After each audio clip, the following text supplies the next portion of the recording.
Gelu está de volta, agora com a aulinha de literatura, e a nossa aula de hoje é sobre o modernismo do Brasil. Vamos lá. Bom, começando o modernismo do Brasil, nós vamos começar exatamente com a Semana de Arte Moderna, que é o que eu quero focar mais hoje nesta primeira aula sobre o modernismo, que vai se dividir porque nós temos 3 fases ou 3 gerações do modernismo. Então, a gente vai começar com o contexto histórico. Para começar, quando é que foi essa fase desse modernismo? Então, a primeira fase do modernismo no Brasil, que ficou conhecida como fase heróica ou fase de destruição, e a gente vai já entender por quê, começou mais ou menos em 1922 e foi até 1930. Essa primeira fase. Como eu falei, são 3 fases do modernismo, né, no Brasil.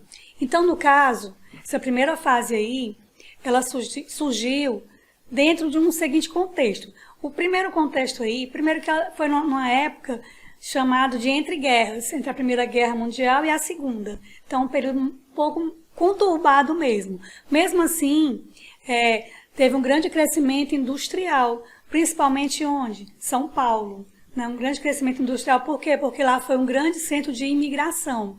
Então, muitas indústrias foram se formando, avanços tecnológicos, carro, energia, movimento, que mais?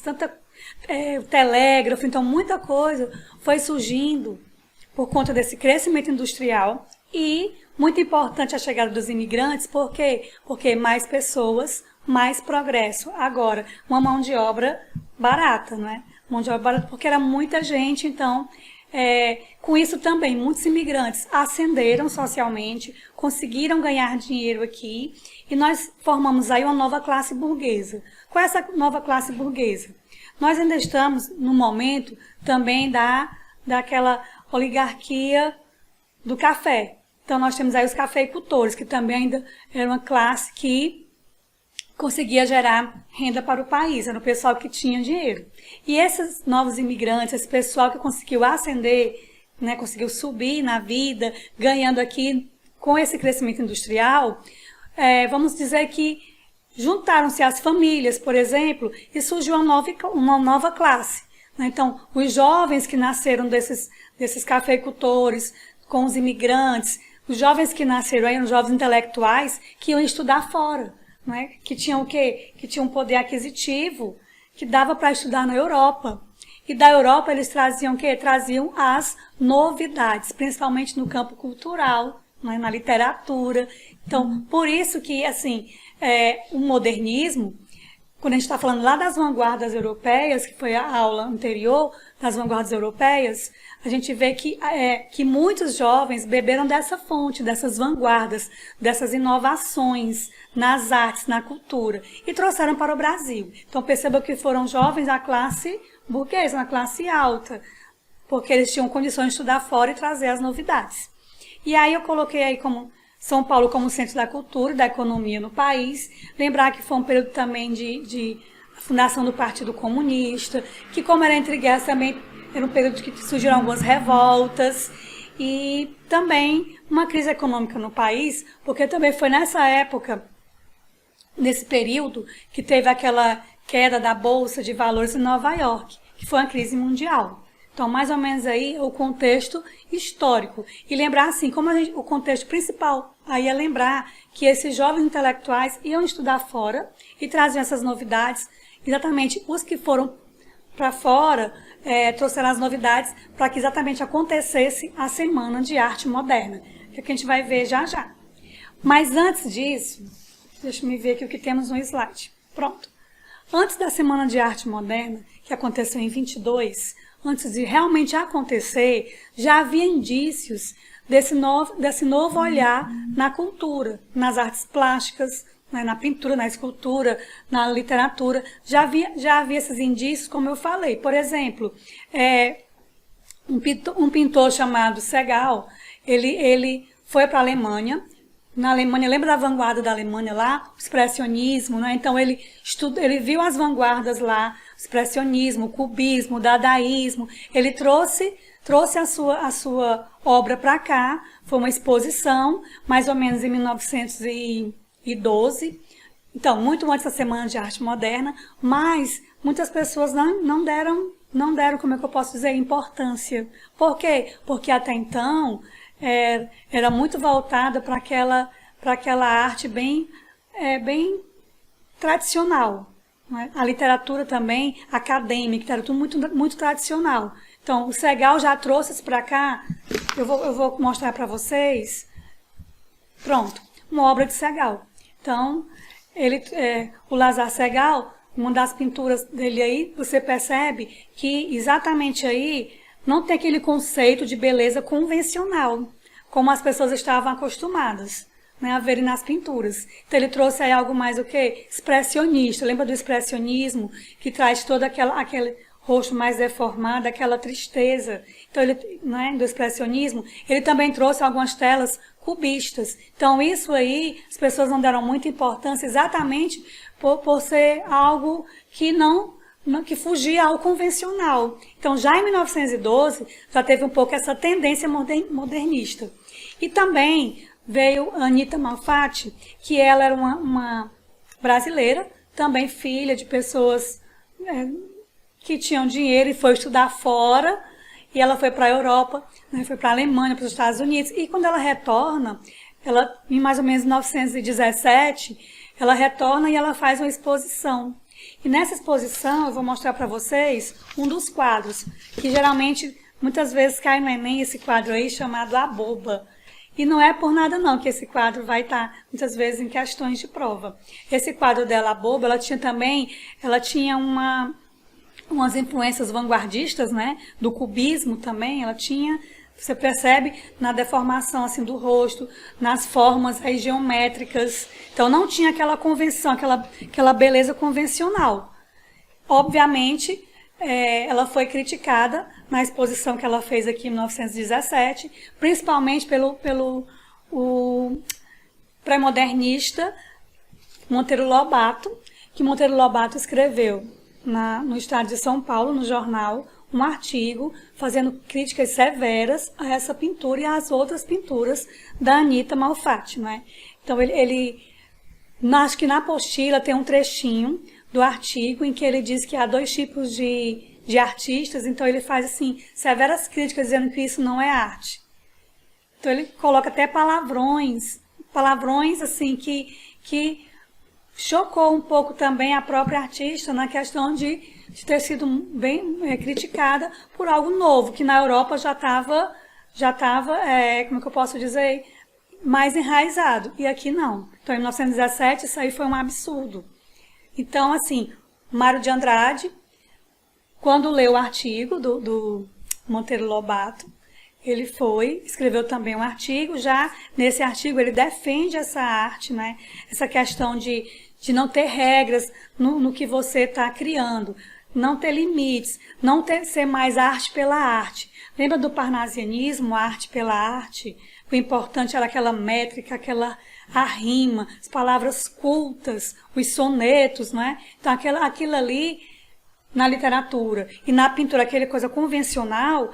Então, a criação para o Mário de Andrade, exatamente era o que a Anita estava fazendo. Era algo muito subjetivo, era algo que era para ser da forma como o pintor quisesse, não? Uma liberdade de expressar do jeito que você quer, ou a sua escultura, ou a pintura, ou a própria literatura, o seu poema, no caso.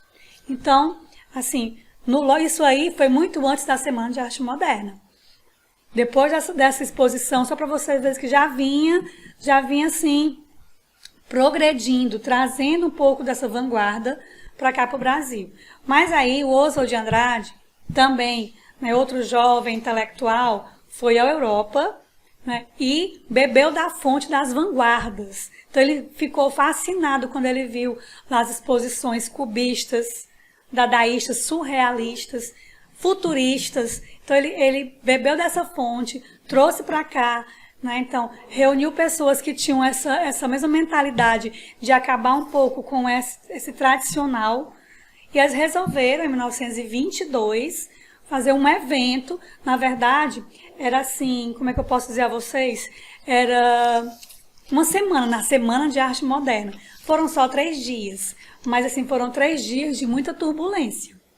E assim, a data, 1922, foi escolhida porque exatamente era o centenário, né, da independência do Brasil, que foi em 1822. Ou seja, uma independência também, no caso, né? Independência, para eles, aquela coisa mais europeia. Vamos fazer uma coisa mais nossa, mais do Brasil. Agora, muitos autores falam que é uma ironia o Oswald de Andrade trazer uma tendência modernista para o Brasil, como você valorizar o nacional que é nosso, a linguagem, a cultura, valorizar o que nós temos aqui, mas ele foi beber de uma fonte, ele trouxe dos parâmetros europeus. Então ele acha isso uma ironia, nessa questão um pouco realmente irônica de querer algo brasileiro, mas eu trouxe isso das vanguardas lá da Europa. Então um pouco da ironia aí, mas que deu certo. Então o Oswald de Andrade, ele trouxe, eu vou sair um pouco da boba aí, ele trouxe, juntamente, né, com alguns amigos que compactavam com eles nessa questão de mudar um pouco desse tradicional. Então, eu tenho uma Tarsila do Amaral, Anita Malfatti, Mário de Andrade, Oswald de Andrade, Menotti Del Picchia, o Manuel Bandeira, Ronald Carvalho, Vila Lobos. Então, muitas pessoas realmente aderiram e eles fizeram 3 dias Semana de Arte Moderna que as artes no país nunca mais foram as mesmas, quer dizer, mudaram e hoje ela é totalmente livre, né? Na questão da sua amplitude mesmo, eu sou livre para criar da minha forma. E vem desse comecinho aí, dessa Semana de Arte Moderna. E aí, da Semana de Arte Moderna, a gente pode dizer que nos 3 dias, nesses 3 dias, por exemplo, no primeiro dia Graça Aranha, lá o autor pré-modernista, lembra? O Graça Aranha, ele fez uma conferência. E o que é que tinha na semana? Conferência, tinha declamações, mostras de poesias, pinturas, música, danças. Então tinha tudo isso dentro dos moldes que eles queriam passar para as pessoas, né? Que era de chocar realmente, modificar, porque como era muito tradicional, algo que eles fizessem, até, por exemplo, até o Vila Lobos, no 3º dia, que ele estava com o pé doendo, de um calo. Dizem isso, né? De um calo. E ele foi todo arrumado e de chinelo, ele não foi de sapato, acharam que isso também tinha a ver com essa mudança, acharam até que era uma ofensa o coitado fazer isso. Então, na verdade, foi só realmente porque ele estava com problema no pé. Então, tudo que fazia, eles achavam que estavam absurdo. Então, por exemplo, a primeira conferência foi a conferência do Graça Aranha, que é a emoção estética da arte moderna, em que ele mostra qual é a intenção dessa semana, o que é essa arte moderna, o que é que ela quer passar para as pessoas. A gente vai já ver, eu acho que tem aqui.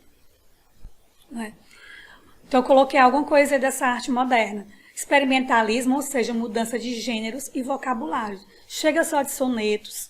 No caso, eu posso modificar o meu poema, ele pode ser um poema gráfico, o meu poema pode ter diálogo, o meu poema eu posso colocar uma linguagem coloquial. Então, eu vou experimentando, né? Obviamente, eu vou estudar mais, na questão de você estudar sobre a sua cultura, estudar um pouco sobre o meu país, porque não deixa de ser também, como eu quero algo bem brasileiro, né? Mostrar a cara do Brasil, então eu tenho que saber tudo sobre o meu povo. É um momento de estudo e o Mário de Andrade faz muito isso. Se a gente for falar sobre o Mário de Andrade, ele faz muito esse estudo pelo país. E aí, ruptura com o passado, ou seja, acabou esse academicismo, essa métrica, essas rimas. Então, a arte pela arte do parnasiano, que foi muito combatido na Semana de Arte Moderna, inclusive foi até vaiado no 2º dia, porque no primeiro dia houve essa conferência do Graça Aranha mostrando toda a estética moderna, né, da cultura. E também teve o Oswald de Andrade, declamou alguns poemas seus, os poemas dele tinham algumas paródias, são poemas piada, né, um pouco de sarcasmo, de alguns poemas antigos. E aí ele foi vaiado, xingado, ele foi nervosíssimo mostrar os poemas, mas ninguém gostou do que viu no primeiro dia, né? Eram muito vaiados mesmo, era algo diferente. Então, causar polêmica, exatamente o que o Oswald fez, que o Oswald tinha muito isso, de causar polêmica. Ele queria isso mesmo, ele queria chocar. Por isso que, como lá no começo eu falei, que é a fase de destruição. Nessa primeira fase é uma fase heróica, porque foram heróis mesmo. E destruição por quê? Porque eles queriam destruir todo esse passado, não pensar mais em moldes europeus, nada de coisas antigas, academicismo, coisas, nada. Romper com esse passado e ver o cotidiano, colocar assuntos do cotidiano, trabalhar com pessoas, tipo, falar de pessoas do povo brasileiro mesmo, né? Saber nossa cultura. Então, assim, por exemplo, Villa-Lobos, no terceiro dia, ele compôs 3 músicas lá africanas, bem diferentes, né? E também foi xingado, o pessoal vaiava, né? Vaiava, às vezes miava, fazia um monte de barulho, todos reprovando o que eles estavam mostrando. Isso no terceiro dia. No segundo dia foi o mais tenso, né? O primeiro dia foi o Graça Aranha com a conferência. No segundo dia, o Manuel Bandeira, ele fez um poema chamado Os Sapos, que ele não compareceu, mas o Ronald Carvalho declamou esse poema, foi super vaiado, porque Os Sapos, quando ele começou a declamar, era uma crítica aos parnasianos, né? Ele dizia no poema, na apostila com certeza vai ter, ele dizia no poema exatamente isso, que ele não fazia rimas com hiatos, não procurava, era livre, versos brancos, versos livres. Então, ele fazia uma crítica, e os sapos, no caso, eram uma metáfora para os parnasianos, que foram bem criticados. O terceiro dia foi Villa-Lobos também, né, essa questão das músicas, e assim foi toda a semana de arte moderna. Ela foi assim, todo mundo foi para ver, porque assim, como eram os moldes europeus, trouxeram algo para nos mostrar lá da Europa. Então, muita gente foi para assistir, para ver as danças, né, para ver as esculturas, as pinturas, para escutar o que eles tinham para falar sobre essa nova tendência modernista. Como eles eram coisas que traziam da Europa, foram achando que era algo maravilhoso na cabeça deles. E aí, né, foram curiosos, foram ver que vanguardas eram essas e tal. E aí, não gostaram, vaiaram. E depois, também teve muita crítica nos jornais, essa Semana de Arte Moderna. E a gente vai agora, depois disso tudo, a gente vai estudar. Sim, só para terminar aqui, eu coloquei aqui liberdade de expressão, que era o que eles queriam muito. Uma linguagem coloquial. Lembra que Dom Parnasiano era bem culta? Aqui a linguagem é coloquial, é uma linguagem realmente do povo brasileiro. A gente vai perceber em alguns poemas, principalmente do Oswald, que ele quer mostrar essa linguagem coloquial, esses assuntos do cotidiano, essas pessoas do povo, no poema dele. E dentro do poema dele, vou mostrar também a tendência das vanguardas. Né? Tem um pouco de cubismo no poema dele, de dadaísmo. Então tem isso dentro do poema do Oswald de Andrade também. E esse nacionalismo aí já foi muita questão também de Enem, gente, de vestibular. Porque esse nacionalismo, quando fala nacionalismo, a gente lembra lá do romantismo, que no romantismo existe aquele ufanismo. Lembra do nacionalismo? Você exaltava a natureza, exaltava o Brasil nas suas belezas naturais. Também é um nacionalismo aqui, no modernismo. Só que esse nacionalismo não é só para exaltar o belo, não. É para exaltar o que está precisando ser melhorado. Lembra do pré-modernismo? Que falavam das regiões, o que estava acontecendo nas regiões. Ou seja, é uma coisa regional e que eu quero mostrar ao povo para que se possa melhorar. E aqui também, esse nacionalismo mostrando que o nosso Brasil, ele é assim, altamente progressista. Vou progredir, mas vamos melhorar. Então eu vou mostrar o que é o povo, vou mostrar a minha cultura, para a gente não valorizar o que é de fora, valorizar o que é o nosso. E isso é o nacionalismo do modernismo. E eu vou ficando por aqui e a gente se vê já com a próxima aula, que é exatamente a primeira fase, que vão aparecer manifestos, vão aparecer revistas. Vou falar um pouco do Oswald de Andrade, o Mário de Andrade também, que eles são essenciais para essa primeira fase do modernismo, que é a fase de destruição. Um grande beijo e até a próxima!